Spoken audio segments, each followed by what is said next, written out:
Well, the Masters was fun. How's it going, guys? Welcome back to This Week in CanucksLand. This week we're going over 4 games. One of them landing on a very special day for me, and being a very special game. A lot of very special stuff happened this week for the Vancouver Canucks, and some sad stuff has happened as well. We'll get into that in a second. Before we get into the video, QR code right there, link in the description. Check out Fanatics. You can pick up merch like this, like those jerseys you see behind me as I move my head. If you're a Penguins fan, you can cop that. If you're a Colorado Avalanche fan, that kind of fits for both of them. If you're a Vancouver Canucks fan, hell yeah. If you're a Edmonton Oilers fan, if you're a Calgary Flames fan, if you're a Toronto Maple Leafs fan, if you're a Minnesota Wild fan, and I'll get into the reason for that later. Otherwise, other than that, you're fine. If you're, LA Kings fan, if you're, I don't know. I feel like most of my other beefs with teams have gone by. But you can support your team. You're a fan of your team, and you can support them if you like this videos. I don't know why I did that. So dumb. You leave the link in the description. The QR code's still down there. And you can buy yourself some merch. You support me if you enjoy this. Another way you can support me: like, comment, subscribe, and check out the videos at the end of the video. Another way, just keep watching my content if you enjoy it. We're trying to build up an awesome community here, and your subscription would help do that. And then also, episode 6 of the Quebec City franchise mode is out. It is, I think we went through the trade deadline and the draft, and it wasn't as good as last time, but I think we still did pretty decent. It's very tough, especially with only Canadian players, but yeah, that's about it for this. Let's get right back into the video. Alright, let's get into it with the game against the Vegas Golden Knights. The Vancouver Canucks were still in the hunt for the playoffs. We kind of knew they won't make it, but we were hopeful, and this was the last game. Nope, this wasn't the last game that we were hopeful, but it did really feel like we fell on dark times. And yes, I'm going to be using the score app from the rest of this video with the dark black theme. I'll still put the white up here, but it's not as bright as it would be if it was the sheet. I don't know. I'm so dumb. But the game opened up with Nils Hoglander scoring his first goal in his first game back, and then Barbashev would get one. Waugh would get one. Ratu would tie the game at 2-2, but then Victor Olofsson would break our hearts with 3 minutes to go, and the Vancouver Canucks would fall 3-2. The reason I'm skipping over this game, I apologize. This was Sunday, a whole week, and it's been so eventful with how the Vancouver Canucks, the next game, the other game against Colorado, the Masters happening, some stuff in my personal life happening, which I will not get into, but yeah, it's just been a very busy week, so I apologize if I'm forgetting this game. Definitely remember the next game, which is what we'll get into. We did fall 3-2 to the Vegas Golden Knights in heartbreaking fashion. That kind of cemented the missing of the playoffs that we were all kind of thinking was going to happen at some point. And it looked like it was going to be here with Mikko Rantanen, Mason Marchment, and Matthew Shane opening up with 3 goals in the first 2 periods against Dallas. And we're down 3-0. And it was really setting in, like, alright, it's not our year. No awesome comeback, no miracle. And then the Canucks played with our hearts with 2 goals, just like they did in the game against Edmonton last season with Jake DeBrusk and Victor Mancini getting 2. And then Dallas would get 1 more with Maverick Bourque getting it. Marcus Granlund would get 1 on an empty netter. And with that, our playoff hopes would fade away. Into the final minute, where Ratu would get 1. Yes! A goal for no reason, but for the rookie is awesome. Suter would get 1 with 30 seconds to go. Let's go. They're playing with our hearts again. We're getting so close. Pius Suter scores with 7 seconds left. This was awesome. And the reason I say it a very special day for me, this was my birthday that this happened on. And I love when the Canucks play on my birthday, because it either is like a present of like this or disappointment. And it looked like it was going to be disappointment. And the Vancouver Canucks were able to pull it through and win in overtime with Kiefer Sherwood. Yes, Kiefer Sherwood scoring in overtime, and the Vancouver Canucks will take this game 6-5. Their playoff hopes still alive. The miracle is gonna happen. How's it going, guys? Editing CanucksLand here. I said Nashville beat the San Jose Sharks to eliminate us from the playoffs.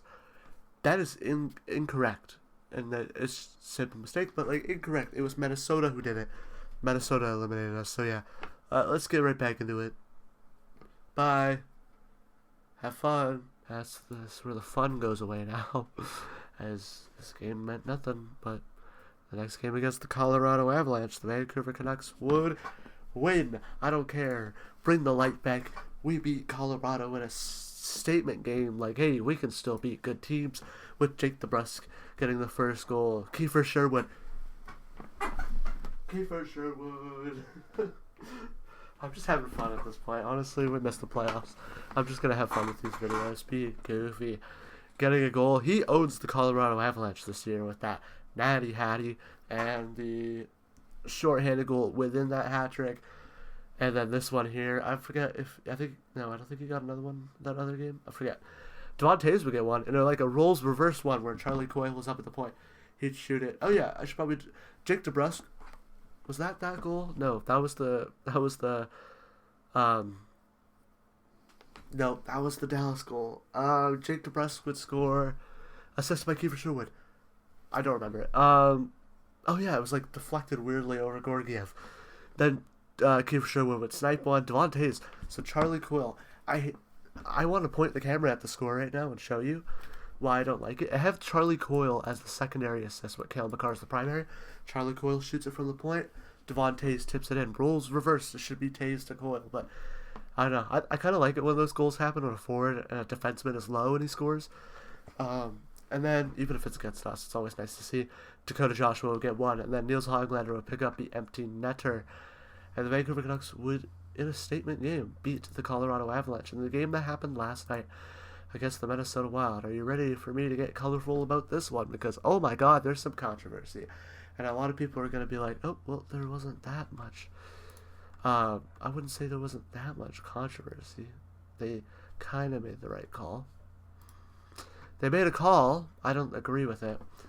I think he could have got more. And you guys all know what I'm talking about. But first, Marcus Pettersson would snipe one. What a goal for him. And then Jake DeBrusk on the power play with Niels Hoglander looking like J.T. Miller. Whoa, beautiful. Where Quinn Hughes would have it. Throw it to the middle. Go to Besser. Go to Hughes. Then Hoglander would swing up like Miller. And I'm going to stand up and have fun with this one. Niels Hoglander swings up like Miller. Picks it up and does the walk-in. Bang. And then Jake DeBrusk tips it into the net. And the Vancouver Canucks are up 2-0 against the Minnesota Wild. And I thought I was going to knock some water. I need some water.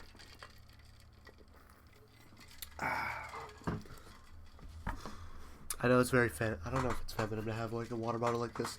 It was a 2-pack. I decided to have one. And it's always good to have water on you. Especially this much. I don't have to fill it up as much. Justifying it to nobody. Brock Faber would open the third period with a goal.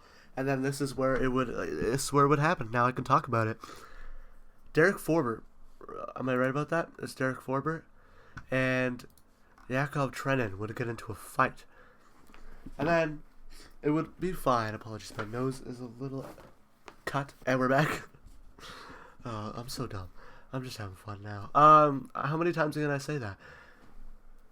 Yakov Trenin. So the fight would finish. The ref would get on to Forbert, try to break them up. And Trenin would punch Forbert in the face while he was down and the ref was on him. And yeah, I think he should have got 5. I think he should have got 5 for fighting, a 10, and a 5. But they gave him a 2 for instigating, and they gave Teddy Blueger 2 minutes for interference. That is fine. I think that's fine. Teddy Blueger deserved that penalty. But I feel like the Canucks should have at least been 4-on-4, then go on to the power play, because it doesn't swing them. Our player got punched in the face while he was defenseless. We don't get a power play, which gives Minnesota the momentum, with Marcus Foligno scoring his 14th of the year to tie the game. And then into overtime, I'm just going to blame it on the Foligno goal because that probably wouldn't happen if the Vancouver Canucks got a power play. Maybe they score later. Maybe they do. But the overtime goal, let's say they do score later. Vancouver doesn't score on the power play. They score later. That obviously could happen. Maybe Minnesota spirits are a little more down. Not if they kill the power play, though. I feel like they've killed. If the Vancouver Canucks score, then yeah. If they kill the power play, they might have a little more momentum. I guess maybe all I'm saying doesn't matter, and I'm just stupid.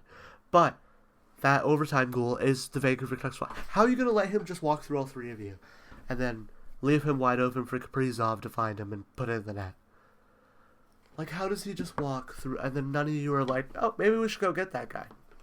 I think it was like a Hoglander who was like, oh, hey, I'm going to start skating that way because there's a guy over there. Oh, he already scored. Too bad. Too late. Sorry if you guys didn't really hear that because I was facing that way. But, like, seriously. Okay. Yeah, the dark times. You know what? I'm going to go to dark on this one. It is dark times here as being a Canucks fan. I don't like it. But yeah, that's about it. That's it for this one. I'm just going to... It's a mess. This video is a mess. I apologize. But I end it here. Thank you guys for watching. Make sure to check out these two videos up here. The one on this one will be on your right is the Quebec City franchise mode video. This one on the left is the video from last Wednesday. I tapped my mic again. I apologize. One of them down there. I forget where I put. I think it's this one. Could be that one. But yeah, I apologize. See you guys in the next one. Bye.